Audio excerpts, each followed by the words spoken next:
Hey guys, कैसे हो आप लोग। आई होप कि आप लोग बढ़िया होंगे। तो गाइस, हमारी ये वाला एपिसोड भी बिल्कुल वहाँ से शुरुआत होती है जहाँ पे हमारा पिछला एपिसोड खत्म हुआ था। सीन हमें यहाँ पे दिखाया जाता है गार्डन का, जहाँ पे हमारा जो एमसी होता है वो किसी से फ़ोन पे बात कर रहा होता है और वो कहता है कि गार्डन पे अभी के लिए तो कोई नहीं है। तभी वहाँ पे हमारे एमसी का जो सिस्टर होता है वो आ जाता है और वो कहता है कि फाइनली आइसक्रीम जो है वो पूरी तरह से ख़त्म हो गया है। और अभी तुम्हें किसने फ़ोन किया था। तभी हमारा जो एमसी होता है वो कहता है कि अभी गवर्नमेंट ने मुझे फ़ोन किया था। तभी हम देखते हैं हमारे एमसी कहता है गवर्नमेंट जो है हमारे वो मुझे हाई सैलरी वाला एक जॉब ऑफर कर रहा है। अभी के लिए तो मैं भी अच्छा खासा सैलरी कमा सकता हूँ, इसलिए बहन आपको ज़्यादा मेहनत करने की ज़रूरत नहीं है। हम लोग एक अच्छे घर में और एक अच्छे लाइफ जीने वाले हैं। तभी जो उसकी बहन होता है वो कहता है क्या रियली सच में। तभी मिंग हमारे जो एमसी होता है वो कहते हैं हाँ। और तभी सीन चेंज होता है और हम देखते हैं हमारे एमसी और उसके सिस्टर को जो कि एक रेस्टोरेंट में जाके दबा के खाना खा रहा होता है। इसी के साथ दोबारा सीन चेंज होता है और हम देखते हैं जो हमारे एमसी है वो अपनी सिस्टर को लेके शॉपिंग मॉल आ गया होता है और वो अपनी सिस्टर के लिए अच्छे अच्छे कपड़े खरीद रहा होता है। वहाँ पे और एक लेडी होता है जो उन लोगों को कपड़ा दे रहा होता है। तभी सीन चेंज होता है, हम देखते हैं जो हमारे एमसी है वो एक नया घर खरीद लिया होता है और अपने सिस्टर जो है उसको घर के अंदर इनवाइट कर रहा होता है। उसका सिस्टर भी ये देख के काफ़ी शौक में होता है। तभी हम देखते हैं सीन चेंज होता है और हमारे साउथ ईस्ट सिटी को दिखाया जाता है। यहाँ पे हमें बताया जाता है कि अभी के हालात बहुत ही अच्छे हैं। यहाँ के लोग जो है वो काफ़ी पीसफुली यहाँ पे रहा करते हैं एक्स्ट्रा ऑर्डिनरी हीरोज़ की बदौलत। तभी हम देखते हैं जो हमारे एमसी होता है वो शावर लेता है। हमारे एमसी शावर लेने का बाद वो बस सोच रहा था कि वो अभी प्रैक्टिस करने जाएगा। तभी हमें दिखाया जाता है हमारे एमसी जो होता है वो अपनी प्रैक्टिस में लग जाता है। वो यहाँ पे कोर प्रैक्टिस करता है, स्ट्रेंथ का प्रैक्टिस करता है, स्टेमिना का प्रैक्टिस करता है और साथ ही साथ कॉम्बैट स्किल्स की प्रैक्टिस भी कर रहा होता है। तभी हम देखते हैं जो हमारे एमसी होता है वो एक लाइब्रेरी में जाके कुछ किताबें पढ़ने लगता है थियोरेटिकल नॉलेज के लिए। तभी हम देखते हैं जो हमारे एमसी होता है वो उन सारी किताबों को पढ़ने के बाद वो कहता है कि अभी थोड़ा मेडिटेशन करने का टाइम है और वो अपने जो मेडिटेशन का पोज है उसमें बैठ जाता है। तभी हम देखते हैं उसका मेडिटेशन स्पेस में वही लड़की मतलब गॉडेस वहाँ पे बैठे होते हैं और वो कहता है जो म्यूटेंट डॉक्टर जाग है उसका डाटा जो है वो मैंने यहाँ पे कॉपी कर लिया। अभी के लिए तुम इसके 90% जो फाइटिंग स्टाइल है उनके साथ प्रैक्टिस कर सकते हो। तभी जो हमारा एमसी होता है वो भी कहता है हाँ श्योर, मैं अभी डॉक्टर झा जो है उसको नहीं छोड़ने वाला। तभी हम देखते हैं जो हमारा मिंग है वो कहता है कि जो सन लेवल है, जब मैं सन लेवल पे पहुंच जाऊंगा तब क्या मैं अपने जो फिस्ट है उसका एब्सोल्यूट पावर्स को एक्टिव कर पाऊंगा। और ये कह के वो डॉक्टर झा जो है उसका जो इमेज है उसके साथ फाइट करने लगता है और उसको काफ़ी बुरी तरह से पीटता भी है। तभी हम देखते हैं जो हमारा एमसी होता है वो अपनी फिस्ट को पूरी तरह से चार्ज कर लेता है और एकदम जोर का साथ डॉक्टर झांग के ऊपर हिट करता है। लेकिन जो डॉक्टर झांग होता है वो भी उसका फिस्ट को डॉज कर लेता है और मिंग हमारा जो एमसी है उसको पीछे धकेल देता है। तभी जो हमारा एमसी होता है वो कहता है इस एक्सपीरियंस को लेना क्या ये मुमकिन है। तभी कहते हैं वो खुद ही कहता है कि नहीं। तभी जो गॉडेस होता है वो कहता है तुम जो हो अभी अल्टीमेट फोकस के ऊपर ही प्रैक्टिस करते रहो। तुम्हें अभी तक जो पर्पल सोल स्किल है वो मिला ही नहीं है। तुम मतलब दौड़ने से पहले चलना सीख लो। तभी सीन चेंज होता है और हमें दिखाया जाता है 1 महीने का बाद का सीन। हम देखते हैं जो हमारा एमसी होता है वो अपनी सिस्टर के साथ नंदू स्टेशन पे पहुंच गया होता है। तभी देखते हैं जो हमारा एमसी का सिस्टर होता है वो कहता है मिंग देखो नंदू जो है वो एक काफ़ी बड़ा सिटी है। क्या ये ज़रूरी है कि एक्स्ट्रा ऑर्डिनरी स्कूल में तुम अकेले जाओ और वहाँ का स्पेशल जो ट्रेनिंग है वो करो। तभी जो हमारा एमसी होता है वो कहता है तभी जो हमारा एमसी होता है वो अपने सिस्टर को कहता है सिस्टर आपको चिंता करने की कोई ज़रूरत नहीं, मैं बस स्कूल ही तो जा रहा हूँ, थोड़ी ना कोई बैटल ग्राउंड में जा रहा हूँ। तभी सीन चेंज होता है और हम देखते हैं जियान इंडस्ट्रियल जोन यानी कि नंदू सिटी में जो जिहान का इंडस्ट्रियल जोन है वहाँ पे जो आज का मौसम है वो पूरी तरह से रेड ऑरा से ढका हुआ है। तभी एक बंदा हमें कहता है कि मैंने यहाँ पे बहुत सालों से काम किया लेकिन इस तरह की जो ऑरा है मतलब कोहरा है इसको कभी नहीं देखा।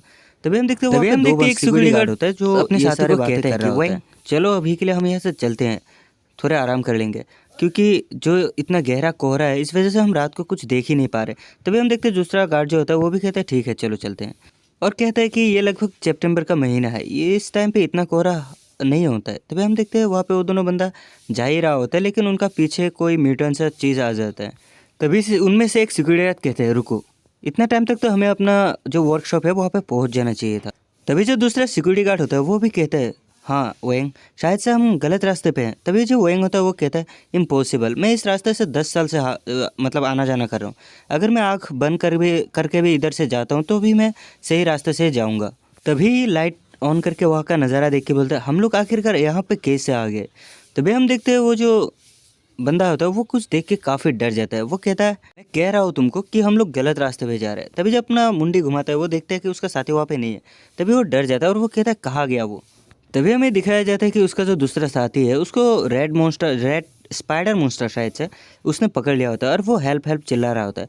जो स्पाइडर मॉन्स्टर है वो लगातार उस बंदे सिक्योरिटी गार्ड का खून सूंच रहा होता है और उसका जो पूरा बॉडी है उसको एकदम ब्लडलेस बना देता है। तभी जो दूसरा बंदा होता है वो ये सब देख के काफ़ी डर जाता है और वो वहाँ से चिल्लाते हुए भागने लगता है।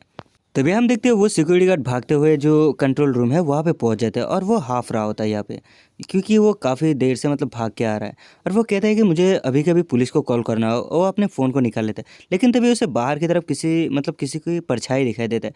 तब वो कहता है लेडी वहाँ पे बहुत ज़्यादा खतरा है, जल्दी से अंदर आ जाओ। लेकिन हमें पता है कि यहाँ पे क्या है आखिरकार। तभी हम देखते हैं वो जो लेडी है वो मॉन्स्टर होता है असल में। तभी जो मॉन्स्टर होता है वो मतलब अपने क्रूएल रूप में आ जाता है और उस बंदे को पकड़ लेता है, लगभग उसको मार ही देता है। उसका जो पेट है, पेट से अपना ट्रेंटिकल घुसा देता है, उसका मुंह से भी घुसा देता है, जिस वजह से वो बंदा भी वहाँ पे ख़त्म हो जाता है और उसका जितना भी ब्लड था ये लेडी मॉन्स्टर ने ले लिया होता है। तभी सीन चेंज होता है और हम देखते हैं वहाँ पे शायद से किसी कारखाना होगा काम करने का।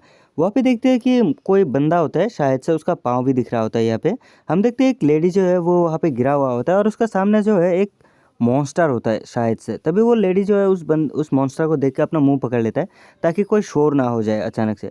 तभी हम देखते हैं वहाँ पे एक अपना जो एमसी आ रहा था जिस ट्रेन से, वो ट्रेन को दिखाया जाता है। तभी जो हमारा एमसी होता है वो अपनी सिस्टर से यहाँ पे फ़ोन पे बात कर रहा होता है और वो कहता है कि सिस्टर मेरे पास तो अभी के लिए इनफ पैसा है, मैंने आपको बताया था कि आपका किसी क्लासमेट से बात करने के लिए, मेरा ठहरने की जगह जो है उसका इंतज़ाम करने के लिए।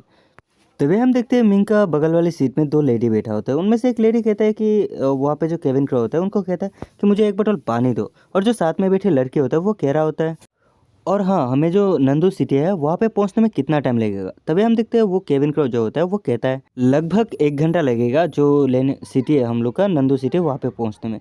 तभी ये केविन क्रो कहता है क्या अपने बेटी को वहाँ पे पढ़ाने के लिए लेके जा रहे हैं। तभी जो वो लेडी होता है वो कहते हैं कि हाँ, मेरा बेटी जो है वो नंदू एक्स्ट्रा ऑर्डिनरी जो स्कूल है वहाँ पे हाई स्कोर के साथ एडमिशन मिला है उसको। तभी जो केविन क्रो होता है वो कहता है कि नंदू एक्स्ट्रा ऑर्डिनरी स्कूल, वाह ये तो ऑसम है। मुझे यकीन नहीं हो रहा कि आपका जो लड़की है इतना आउटस्टैंडिंग है कि उसको वहाँ पे एडमिशन मिल गया। तभी हम देखते हैं वहाँ पे एक बच्चा आ जाता है और आके कहता है क्या मैं आपकी एक ऑटोग्राफ ले सकता हूँ। दरअसल मेरा भी सपना है कि मैं एक्स्ट्रा ऑर्डिनरी स्कूल में जाऊँ और एक एक्स्ट्रा ऑर्डिनरी हीरो बनूँ ताकि मैं अपने सिटी को प्रोटेक्ट कर सकूँ। तभी हम देखते हैं जो हमारा एमसी होता है वो उस लड़की को देख के कहता है कि उसने अपने दम पर जो है वो एंट्रेंस एग्जाम पास किया, वो सच में एक ब्रिलियंट लड़की है और मेरा जो है वो एक स्पेशल असेसमेंट के द्वारा मेरा जो टेस्ट है उसे लिया गया था, जिस वजह से मैं भी एक्स्ट्रा ऑर्डिनरी स्कूल में जा पा रहा हूँ। साथ ही हमसे कहता है कि मुझे उम्मीद है कि तुम कर सकते हो, आगे बढ़ो। तभी सीन चेंज होता है और हमें ट्रेन के बाहर के सीन को दिखाया जाता है जहाँ पे ब्लड और चारों तरफ से फैला हुआ था। तभी हम देखते हैं जो ट्रेन है वो अचानक से ब्रेक मार देता है, जिस वजह से वहाँ पे जो लेडी होता है उसका बच्चा और लेडी सीधे जाके सामने वाला सीट से टकराने वाला होता है। लेकिन जो हमारा एमसी होता है, एमसी उस बच्चे के सर के सामने अपने हाथ को रख देता है, वो भी काफ़ी तेज़ी से। तभी वो बच्चा जो है वो वहाँ पे मतलब ज़्यादा चोट नहीं लगता है उसको। ये देख के जो वो लड़के होता है वो कहते हैं कि वाह, इसका रिएक्शन जो है वो काफ़ी फास्ट है। तभी हम देखते हैं वहाँ पे जो ट्रेन है उसके अंदर खलबली मच गया होता है और वो कुछ लोग कहते हैं कि अरे नहीं मेरा सर, और कुछ लोग कह रहे थे ये क्या हो रहा है असल में। तभी हम देखते हैं जो हमारा एमसी है वो अपने फ़ोन में सिग्नल को ढूंढने लगता है, असल में यहाँ पे सिग्नल भी नहीं मिल रहा होता है। तभी जो हमारा एमसी होता है वो कहता है कि यहाँ पे कम्प्लीटली सिग्नल गायब तो नहीं है। तभी हम देखते हैं एक बंदा जो होता है ट्रेन में वो बाहर की तरफ देख के कहते हैं मम्मा लगता है कि वहाँ पे कुछ है बाहर की तरफ। असल में उसने एक वहाँ पे म्यूटेंट को देखा था जिसका शेडो दिख रहा था। तभी उसका मम्मा जो होता है वो कहता है कि स्टॉप, मतलब नॉनसेंस की तरह बातें करना बंद करो। तभी वो लड़का कहता है मैं सच बता रहा हूँ, देखो वहाँ पे कुछ तो है। और तभी हम अपने एमसी को देखते हैं जो कि अपनी सीट पे मजे से बैठा हुआ था और वो बाहर की तरफ देखता है और वो सोचता है कि वहाँ पे कुछ भी नहीं है, मतलब उसने देखा नहीं, उससे पहले वो म्यूटेंट चला गया। तभी हम देखते हैं कि वहाँ पे अलर्ट आ जाता है और वहाँ पे हमें बताया जाता है कि सारे लोग सावधान हो जाओ, असल में यहाँ पे कुछ प्रॉब्लम हो गया जिस वजह से हम आगे नहीं बढ़ सकते। हम नीचे उतर रहे ट्रेन से और हम देखने जा रहे हैं वहाँ पे हुआ क्या है असल में। आप लोग अपने सुरक्षा जो है उसको ध्यान में रखते हुए आप लोग कृपया करके अपनी सीट पे ही बैठे रहें। ट्रेन में इस तरह की अनाउंसमेंट सुन के जो हमारा एमसी है वो भी काफ़ी ज़्यादा शौक में आ जाता है और वो कहता है क्या यहाँ पे एक इमरजेंसी आ गया है, कोई आगे जाओ और जाके पूछो कि वहाँ पे हो क्या रहा है। आखिरकार हम यहाँ पे अपने हाथों पे हाथ धरे बैठे नहीं रह सकते। तभी वहाँ पे एक बंदे कहते हैं कि हाँ ये काफ़ी अजीब है। जो हमारा एमसी होता है वो भी कहता है ठीक है मैं जाके चेक करता हूँ, तुम लोग यहीं पे रुको। तभी जो हमारा मिंग है वो जाके केविन क्रो से पूछता है कि आखिरकार यहाँ पे चल क्या रहा है। तभी जो केविन क्रो होता है वो कहता है कि सर प्लीज़ आप जाके अपनी सीट पे शांति से बैठ जाइए, हमारे यहाँ पे आप चक्कर ना काटे, आप हमारे लिए एक प्रॉब्लम खड़ी कर सकते हैं। यहाँ पे हम लोग इन्वेस्टिगेशन कर रहे हैं, प्लीज़ सर अब जाके अपने सीट पे बैठ जाइए। तभी हम देखते हैं जो हमारे एमसी होता है वो अपने सुपर हीरो वाला बैच को निकाल के दिखा देता है और कहता है कि मैं हूँ एक्स्ट्रा ऑर्डिनरी हीरो, अगर यहाँ पे कुछ भी एबनॉर्मल होता है तो प्लीज़ मुझे यहाँ पे बताइए। तभी जो वो लेडी होता है मतलब केविन क्रो, वो कहता है क्या क्या आप एक एक्स्ट्रा ऑर्डिनरी हीरो हो। तभी वो केविन को कहता है कि प्लीज़ आप हमारे साथ आइए, हमें फ्रंट वाले कंपार्टमेंट में जाना होगा। ये देख के वहाँ पे जो और एक लड़की थी जो कि सुपर हीरो स्कूल में जा रहा था, वो भी कहता है एक्चुअली मैं भी हाफ एक्स्ट्रा ऑर्डिनरी हीरो हूँ, क्या आप लोगों की मदद के लिए मैं भी आप लोग के साथ जा सकता हूँ इस क्रिटिकल वक्त पे। तभी हम देखते हैं वहाँ पे दो सिक्योरिटी गार्ड होता है जो कि बात कर रहा होता है वहाँ पे पैसेंजर्स को लेकर। तभी उनमें से एक सिक्योरिटी गार्ड कहते हैं कि हमने सारे के सारे पैसेंजर्स का जो इन्फॉर्मेशन है उसको जांच कर लिया है, हमारी जो किस्मत है वो काफ़ी ख़राब है क्योंकि यहाँ पे कोई भी एक्स्ट्रा ऑर्डिनरी हीरो मौजूद नहीं है। तभी हम देखते हैं वो जो केविन क्रो होता है वो मिंग और उस लड़की को लेके वहाँ पे आ गया होता है और वो कहता है कि मैंने दो एक्स्ट्रा ऑर्डिनरी हीरोज़ को ढूंढ लिया अपने ट्रेन में, शायद से ये हमारी मदद कर सकते हैं इस प्रॉब्लम से बाहर निकलने में। ये सुन के उनमें से एक सिक्योरिटी गार्ड कहते हैं क्या आप एक्स्ट्रा ऑर्डिनरी हीरोज़ हो, आपका लेवल क्या है। तभी हम देखते हैं जो हमारे एमसी होता है वो अपनी बैच को निकाल लेता है और उस लेडी जो है वो भी अपने पेपर को निकाल लेता है, जिनमें से उस लड़की का जो पेपर होता है वो एडमिशन लेटर ही होता है सिर्फ। तभी उन दोनों सिक्योरिटी गार्ड को दिखाया जाता है जो कि इनकी बातें सुनकर मतलब सोच में पड़ जाता है और वो कहता है कि एक जो है वो स्टार लेवल ट्रेनी है और जो दूसरा है वो बस एक स्टूडेंट है जो कि एडमिशन लेटर अपने हाथ में लेके यहाँ पे आ गया। मुझे जहाँ तक लगता है कि आप लोग इस प्रॉब्लम को इस टाइम पे हैंडल नहीं कर पाएंगे क्योंकि बाहर कौन सी मुसीबत है हमें इसके बारे में कोई पता नहीं है। तभी जो हमारे एमसी होता है वो कहता है लेकिन हम लोग यहाँ पे ज़्यादा देर के लिए अपने ट्रेन को रुका के नहीं रख सकते, एक जंगली एरिया है, अगर यहाँ ज़्यादा टाइम रुका गया तो यहाँ पे और भी ज़्यादा खतरा हो सकता है। एटलीस्ट हमें बाहर तो जाना चाहिए था ताकि अच्छे सिग्नल पकड़ सके और हम जो री है उसको बुला सके। ये सुन के जो सिक्योरिटी गार्ड होता है कहता है कि हाँ तुम सही हो, तो फिर ठीक है मिंग तुम हमारे साथ चल सकते हो, और हाँ जब हम बाहर जाएंगे तो तुम्हें काफ़ी ज़्यादा चौकन्ना रहने की ज़रूरत है। तभी जो हमारा एमसी होता है वो उस लड़की को कहता है कि तुम ट्रेन पे ही रुको। वो ये सुन के लड़की कहता है नहीं, आखिर क्यों। वो कहता है कि मैं भी एक ट्रेनी हूँ, अगर तुम जाओगे तो मैं भी जाऊँगा। तभी जो हमारा एमसी होता है वो कहता है नहीं, अभी तक तुम जो हो वो एक्स्ट्रा ऑर्डिनरी स्कूल में भर्ती भी नहीं हुए हो, तो तुम नहीं जा सकते हमारे साथ, और तुम कोई रियल एक्स्ट्रा ऑर्डिनरी हीरो भी नहीं हो, ये तुम्हारे लिए काफ़ी खतरनाक हो सकते हैं। तभी ट्रेन का बाहर का सीन दिखाया जाता है, वो गार्ड कह रहा होता है कि ठीक है तुम्हें मुझे फॉलो करना है, जो फॉग है वो बहुत ही ज़्यादा है। तभी वहाँ पे सिक्योरिटी गार्ड जो होता है वो कहता है कि दरवाजे को अंदर से अच्छी तरह से लॉक कर दो, और हाँ एक बात का याद रखना, इस दरवाजे को सिर्फ हमारे कहने पे ही खोलना है। तभी जो मिंग होता है वो भी कहते हैं हाँ इस बात को याद रखना है, सिर्फ हमारे लिए इस दरवाजे को खोलना है और किसी के लिए भी नहीं। तभी हम देखते हैं वो जो केबिन क्रू होता है वो उस दरवाजे को अच्छी तरह से लॉक कर देता है, और हम देखते हैं जो हमारे एमसी है उस लड़की और उस सिक्योरिटी गार्ड को लेके बाहर की तरफ जाने लगता है। तभी जो ट्रेन का सिक्योरिटी गार्ड होता है वो कहते हैं कि तुम्हें देखने पे ऐसा लगता है तुम एक fully train extra ordinary hero हो यंग लेडी, और लेकिन ये जो बंदा है ये काफ़ी एरोगेंट है। मुझे लगता है कि अटेंडेंस जिसने भी पर्सनली इसे ट्रेन किया है शायद से उसने बताया नहीं होगा तुम्हें कि आखिरकार इस सिचुएशन में तुम्हें करना क्या है। तभी एमसी कहते हैं कि शायद ज़रूरत पड़े, लेकिन क्या घना कोहरे में भी इस तरह की मतलब ट्रेन रुकती है क्या। तभी जब वो सिक्योरिटी गार्ड होता है कि नहीं हम लोग चलते रहते हैं क्योंकि ट्रेन जो है वो पटरियों पे चलता है। सिक्योरिटी गार्ड कहता है कि हम लोग तब तक नहीं रुकते जब तक जो ट्रेन का ट्रैक है जब तक उसमें कोई प्रॉब्लम नहीं आ जाते। तभी जो हमारे एमसी होता है वो कहते हैं तुम्हारा मतलब है कि जो ट्रेन का सिस्टम है वो ऑटोमेटिकली डिटेक्ट कर पाता है अगर कुछ भी ट्रैक के साथ गलत होता है तो। तभी वहाँ पे कुछ साउंड होता है जिस वजह से वो लड़की डर जाता है और आसपास देखने लगता है। तभी जो सिक्योरिटी गार्ड होता है वो कहता है कि डरने की यहाँ पे कोई ज़रूरत नहीं है, मेरा एक्सपीरियंस बहुत है, मुझे लगता है कि यहाँ पे शायद से कोई जंगली भेड़िया या फिर कोई सुअर होगा यहाँ पे। हालांकि हमने जंगली जानवरों को बाहर रोक के रखने के लिए या फिर फेंसेस लगा के रखा है, लेकिन फिर भी शायद एक दो अंदर आ भी सकता है। अभी जो वो लेडी एक्स्ट्रा ऑर्डिनरी हीरो है वो कहता है कि मुझे आशा है कि कोई जंगली जानवर अंदर ना आ जाए बस। यहाँ पे देखते हैं हम कि जो ब्लड हो रहा होता है वो काफ़ी घना और चारों तरफ से फैला हुआ होता है। हम देखते हैं यहाँ पे जो लेडी क्रो होता है वो कहता है कि मुझे उम्मीद है कि सब कुछ ठीक होगा। तभी वो देखते हैं बाहर एक लड़की को, वो कहते हैं कि वहाँ पे तो एक लड़की है बाहर साइड में, ये बाहर आखिर कर क्या रहा है इस टाइम पे। तभी वो लेडी क्रो कहते हैं कि तुम बाहर कब गए, बाहर कितना खतरा है, क्या तुम्हें पता नहीं है, जल्दी से अंदर आ जाओ। तभी वो लेडी जो है वो उस दरवाजे को खोलने लगता है। जब दरवाज़ा खोलता है तभी उसे याद आ जाता है कि हमारे एमसी और उस सिक्योरिटी गार्ड ने उसे क्या कहा था कि जब तक वो लोग बाहर ना आए तब तक दरवाज़ा नहीं खोलना है। तभी हम देखते हैं वहाँ पे और एक मोटा सा बंदा आ जाता है और वो कहता है कि हे, बाहर तो एक खूबसूरत लड़की है, तुम उसे जल्दी से जल्दी अंदर क्यों नहीं लेते। ज़रूर से वो बाहर जाने के लिए शायद किसी दूसरे दरवाजे का इस्तेमाल किया होगा। तभी जो वो लेडी क्रो होता है वो कहते हैं कि मैं उसे क्लियरली देख नहीं पा रहा हूँ। तभी जो वो बंदा होता है वो कहने लगता है, यहाँ पे आखिरकार तुम्हारे साथ गलत क्या हो रहा है, क्या तुम मेरे बातों को सुन भी पा रहे हो। मैंने कहा कि उसके लिए दरवाज़ा जल्दी के जल्दी खोल दो, उसे अंदर आने दो। तभी जो वो लेडी होता है वो कहते हैं कि मैं नहीं कर सकता, मुझे उस हीरो ने कहा था कि जब तक वो लोग अंदर ना आए तब तक दरवाज़ा लॉक रखना है।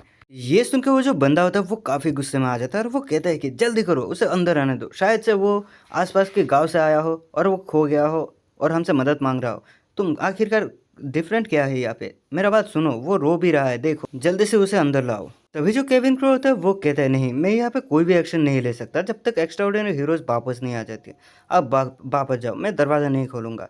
तभी जो वो मोटा बंदा होता है उसे साइड में कर देता है और कहता है तुम सच में काफ़ी ज़्यादा खुदगर्ज हो। देखो बेचारी वहाँ पे रो रहा है, उसे अंदर लाओ, कुछ भी नहीं होगा, तुम बस दरवाज़ा खोल दो और उसे अंदर आने दो। ये कह के वो मोटा वाला बंदा जाके खुद से दरवाज़ा खोलने लगता है। तभी जो केविन क्रो होता है उसे रोकता है और कहता है नहीं रुक जाओ, दरवाज़ा मत खोलो। लेकिन वो बंदा कुछ नहीं सुनता और उस लेडी को धक्का देके गिरा देता है और कहता है कि जाओ भाड़ में जाओ। तभी वो मोटा बंदा कहता है तुमने इसके लिए कहा, ये जो ट्रेन अटेंडेंट है ये बिल्कुल भी अच्छा नहीं है, लेकिन इन सबको छोड़ो और जल्दी से अंदर आ जाओ। ये काफ़ी एरोगेंट था, लेकिन मेरा पास एक बहुत बड़ा दिल है, तुम लड़के जल्दी से अंदर आ जाओ। और कहता है कि मैं बस तुम्हें मुसीबत पे नहीं देखना चाहता। लेकिन यहाँ पे इतना बड़ा दिल होने का भी क्या फ़ायदा, जब देखते हैं कि वो लड़के मॉन्स्टर है उसका तो फट के हाथ में आ जाता है भाई, उसका आंखें जो है वो बाहर आने लगता है दरअसल। तभी जो वो मॉन्स्टर होता है उस जो मोटा बंदा था उसका पाँव को पकड़ लेता है अपने टेंटिकल्स की मदद से और उसको पूरी तरह से रब कर देता है, उसका बॉडी पे भी अपने टेंटिकल्स की मदद से उसे पूरी तरह से जकड़ लेता है। तभी जो वो बंदा होता है उस दरवाजे को मतलब छोड़ देता है और वो बाहर की तरफ गिर जाता है। ये देख के जो लेडी अटेंडेंस होता है वो वहाँ पे गिरे गिरे मतलब काफ़ी ज़्यादा शौक में आ जाता है और उसका पूरा बदन भी काँप रहा होता है यहाँ पे। वो बस सोच ही रहा था कि आखिरकार उसे अब यहाँ पे करना क्या चाहिए, मदद करना है या फिर नहीं। तभी उसे अंदर के जितने लोग हैं उन सबकी फिक्र भी आने लगता है यहाँ पे। तभी हम देखते हैं जो अटेंडेंट होते हैं, लेडी अटेंडेंट्स, वो जल्दी से जाके उस दरवाजे को बंद करने की कोशिश करता है, लेकिन जो मॉन्स्टर ने उसके पाँव पे भी अपने टेंटिकल्स की मदद से पकड़ लिया होता है काफ़ी टाइट से। ये देख के वो लड़की काफ़ी ज़्यादा मतलब डर जाता है। तभी हम देखते हैं वो मॉन्स्टर जो है वो उस लेडी को पूरी तरह से रब करने लगता है और उस लेडी की मुंह और सर मतलब पूरे बॉडी को रब कर देता है और उसे बाहर की तरफ खींचने लगता है। तभी जो लेडी होता है वो यहाँ पे मतलब फंस जाता है, आखिरकार उसे करना क्या चाहिए। तभी वो जैसे तैसे करके उस दरवाजे को बाहर की तरफ से लॉक कर देता है और वो उस मॉन्स्टर के साथ बाहर ही रुक जाता है ताकि बाकियों को कोई नुकसान ना हो। तभी जो वो मॉन्स्टर होता है उस लेडी को पूरी तरह से जो उसका ब्लड है उसको एग्जॉस्ट करने लगता है। वो लेडी जो है वो यहाँ पे रो रहा होता है, बेचारी की आँख से आंसू भी आ रहा होता है। तभी हम अंदर की सीन देखते हैं जहाँ पे ट्रेन पे कुछ बंदे बैठा होता है, उनमें से एक बंदा कहता है, तभी उनमें से वो लड़की कह रहा होता है कि ये तो जोकर जैसा है बॉम, और वो हंसने लगता है। तभी उनमें से वो लड़का पूछता है आखिरकार हमें यहाँ पे कितना टाइम रुकना होगा, हमारे पास पूरा दिन तो बर्बाद करने के लिए नहीं है। तभी वो लेडी कहता है हम जाँच कर रहे हैं, आपको थोड़ा धैर्य रखना होगा। तभी उसका नज़र उस दरवाजे की तरफ जाता है और वो कहता है कि आखिरकार टेंजिन कहा गया, यानी कि उस लेडी अटेंडेंट का जो नाम है वो होता है टेंजिन। तभी ये वाला लेडी अटेंडेंट कहता है कि सच में वो काफ़ी ज़्यादा केयरलेस है, उसने आखिरकार ये डबल लॉक को क्यों ऐसे छोड़ दिया, उसे लॉक क्यों नहीं किया।